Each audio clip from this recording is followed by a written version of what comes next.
توجہ سے دیکھا جائے اور توجہ سے سنا جائے تو پھر غلط فہمیاں پیدا نہیں ہوتی اور بدگمانیاں پیدا نہیں ہوتی۔ اس بات کو ایک مثالی واقعے سے سمجھیے۔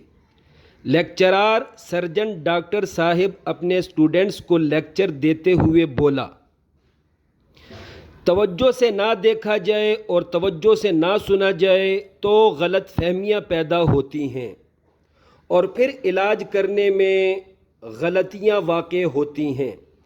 اس لیے غلطیوں سے بچنے کے لیے ضروری ہے کہ ہر مرض کا، ہر زخم کا تسلی سے بغور معائنہ کیا جائے اور پھر علاج شروع کیا جائے۔ ڈاکٹر صاحب بولے، اس موضوع پر آج ابھی ایک عملی پریکٹس آپ سے کروانی ہے، لہٰذا آپ سب نے مجھے بغور دیکھنا ہے اور جیسا عمل بھی میں کروں گا ویسا ہی عمل سب کو کرنا پڑے گا۔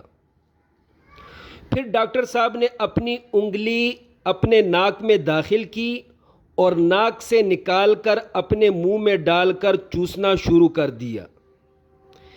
اس عمل کے بعد طلباء آتے گئے اور نہ چاہتے ہوئے اپنی اپنی ناک آلودہ انگلی چوستے گئے۔ بعد میں ڈاکٹر صاحب نے کہا، او گندے انسانوں، آپ لوگوں نے مجھے بغور دیکھا ہی نہیں تھا۔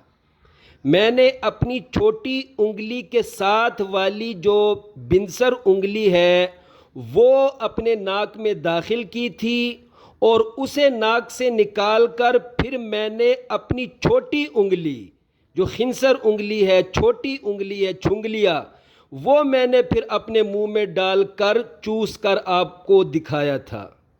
یا اخی فافہم جداً۔